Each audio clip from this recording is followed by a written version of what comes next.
Assalamu alaikum everyone and welcome to another session, another discussion जो कि हम करने जा रहे हैं एक फील्ड एक्सपर्ट से।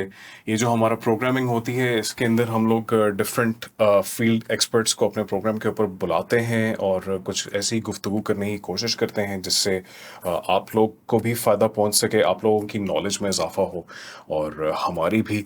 तो विदाउट फर्दर अडू आज जिन गेस्ट के साथ मैं मौजूद हूँ यहाँ पे, he is a medical practitioner and he is a physiotherapist and a sports rehab specialist. So it's going to be a very interesting discussion. I'm quite excited.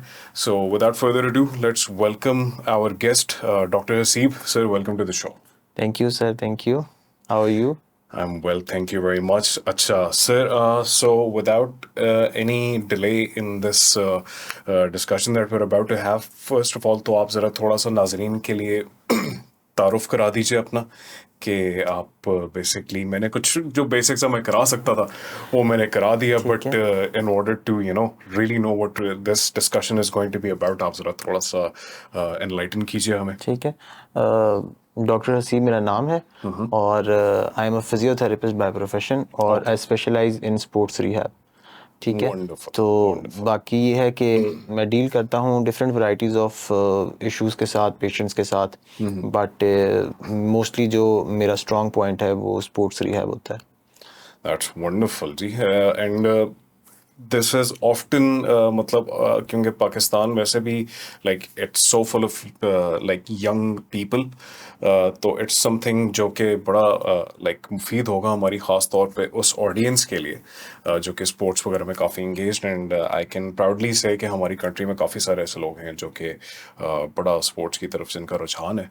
So sir, अच्छा, आपको वैसे जो सबसे कॉमन ट्रीटमेंट टाइप जो है या फिर आपको जो सबसे कॉमन प्रॉब्लम्स देखने में मिलते हैं अपने पेशेंट्स में, what kind of problems are they, मतलब क्या किस किस्म के प्रॉब्लम्स सबसे ज़्यादा आपको ऑफ्टन देखने को मिलते हैं? सर, जो जनरली आते हैं पेशेंट्स, मतलब जो कॉमन पीपल होते हैं उसमें बेसिकली आपको back pains, neck pain, shoulder pain, knee pain के साथ आपको ज़्यादा लोग मिलते हैं। ठीक है। और अगर आप स्पोर्ट्स की बात करें तो एसीएल के इश्यूज़ और मिनिस्कल टीयर्स और वैसे तो वो टाइप ऑफ स्पोर्ट्स पे डिपेंड करते हैं, Right. बट ये है कि मेजरली आपको एक बड़ा चंक ऑफ पेशेंट्स जो है वो मोस्टली नी पेन्स और नी के इश्यूज़ के साथ मिनिस्कल टीयर्स और एसीएल टीयर्स, ग्रोइन के इशू होते हैं उसमें, और शोल्डर इश्यूज़ ज़्यादा, ये चीज़ें आपको देखने को मिलती हैं।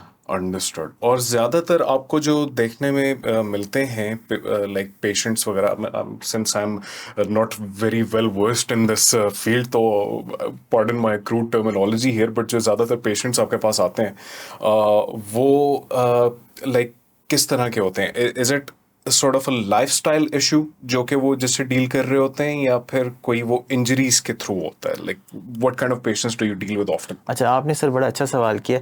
बेसिकली जो लाइफस्टाइल के इश्यूज हैं वो बहुत कॉमनली आते हैं। अच्छा। ठीक है। इंजरीज, बेसिकली इंजरी तो इस तरह होगी कि यार समथिंग बैड हैपेंड, मतलब, और उसके साथ आपको इंजरी हो गई। बट जो लाइफस्टाइल के इश्यूज होते हैं वो ओवर टाइम बिल्ड होते रहते हैं, और everyone is now commonly in a similar lifestyle, जो कि हमारा लाइफस्टाइल आजकल हो चुका है बिकॉज ऑफ मल्टीपल रीजंस जो भी आप उसमें ऐड कर सकते हैं। तो जो मोस्टली आपको पेशेंट्स मिलते हैं वो लाइफस्टाइल इश्यूज के साथ मिलते हैं। ठीक है, ठीक है, दैट्स और ज़्यादातर जो मतलब आप ट्रीटमेंट आप करते हैं अपने पेशेंट्स की, is it more related to muscular issues या फिर वो ज़्यादातर बोन रिलेटेड इश्यूज होते हैं? सर, ये आपका एक मिक्स्ड बैग मिलता है। इसमें आपको बोन रिलेटेड इश्यूज भी होते हैं, आपको इसमें मस्कुलर इश्यूज भी मिल जाते हैं, और बेसिकली हम इनको मस्कुलोस्केलेटल इश्यूज कहते हैं। तो उसमें दोनों एक कंबाइन हो जाते हैं। अंडरस्टूड। अदर देन दैट इसमें बाकी भी स्पेशलिटीज़ आ जाती हैं, उसमें भी काफ़ी पेशेंट्स होते हैं, बट जो मेरी डीलिंग होती है ज़्यादा वो इन्हीं के साथ होती है। अच्छा। और अब इंजरीज जो होती हैं उसमें लाइक आपका जो ज़्यादातर इशू कौन सा आता है? लाइक अपर बॉडी रीजन के ऊपर ज़्यादा प्रॉब्लम्स फेस होते हैं लोगों को, या एज इट यूजली? तो because what I have learned often कि मेरा भी क्योंकि कुछ लाइफस्टाइल वगैरह की वजह से मेरे अपने पर्सनली भी कुछ इश्यूज हुए हैं, तो for me it's always down below, like below the आप कह लीजिए कि द टोर्सो रीजन. तो what kind of issues do people come to you often with, like is it really with upper body issues ज़्यादा होते हैं या फिर is it lower body के issues ज़्यादा? सर बेसिकली ये भी डिपेंड करता है कि आपका लाइफस्टाइल क्या है, या if you are talking about कि आपको इश्यूज हैं तो आप ऐसा क्या कर रहे हो, वो डिपेंड करता है उसके ऊपर.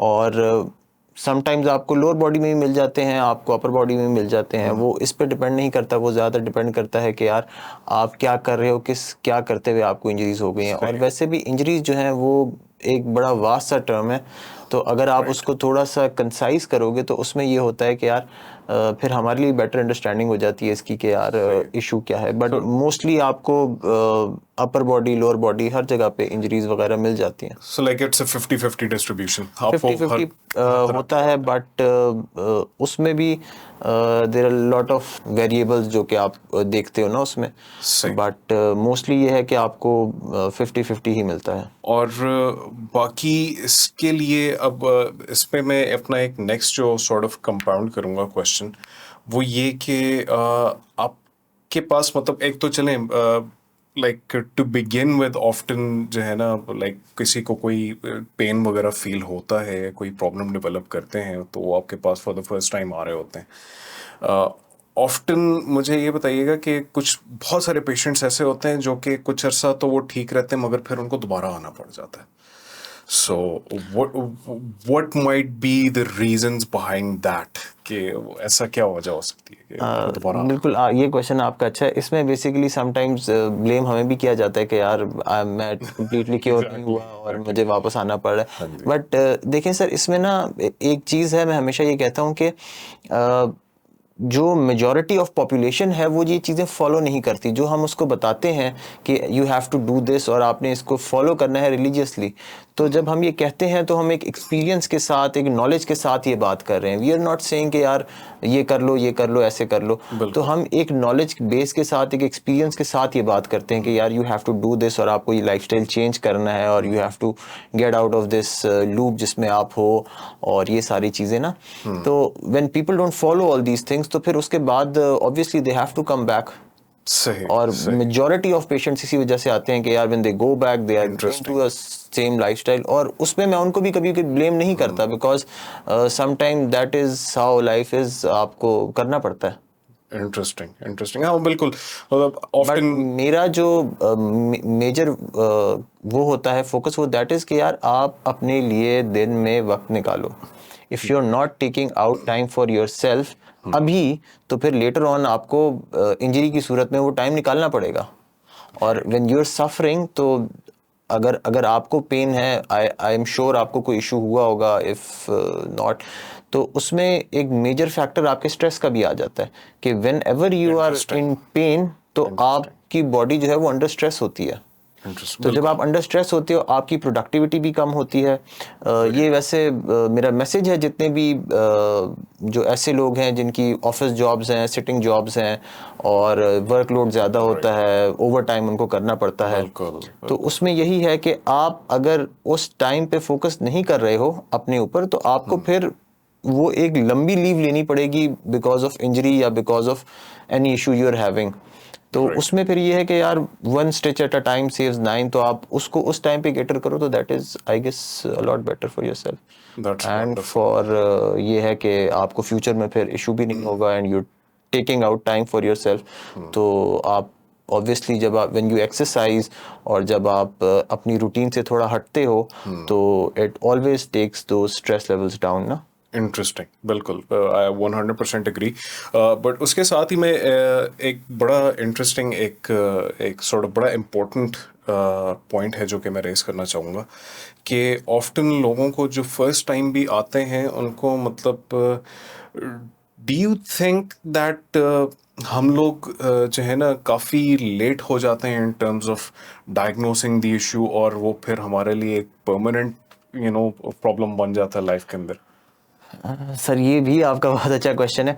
इसमें बेसिकली मैं आपको इस तरह एक्सप्लेन करूंगा कि जब आपको इंजरी होती है या when you are having any issue, आप उसको उस टाइम केटर करोगे तो it would always be beneficial. क्यों? क्योंकि उस टाइम पे आपका इशू इतना बड़ा नहीं होता, वो मैनेजेबल भी होता है, वो क्योर भी हो सकता है। बट आप उसको अगर लंबे टाइम के लिए छोड़ देते हो and you are not doing anything about it, फिर वो चेंजेस आना शुरू हो जाती हैं आपकी बॉडी में, आपके मसल्स में, आपका ब्रेन जो है वो उस तरह उस एरिया को फोकस नहीं करता, वो कुछ अरसे बाद उसको छोड़ देता है कि अब ये तो ऐसा ही है। तो फिर जब आप काफ़ी अरसे बाद एक क्रॉनिक इशू के साथ आते हो, उसमें फिर हमारे लिए भी बड़ा डिफ़िकल्ट होता है रिजल्ट्स को लेके आना, और for you it is much more difficult कि आप फिर उस चीज़ से बाहर आ सको, क्योंकि फिर वो टाइम कंज्यूमिंग भी होता है। और फिर ऑब्वियसली आपको पता है कि आजकल जितने लाइफस्टाइल लोगों के बिजी होते हैं, उसमें फिर अपने टाइम निकाल के फिर उसके बाद आप विजिट करो एंड गेट योरसेल्फ ट्रीटेड, तो वो बड़ा मुश्किल होता है।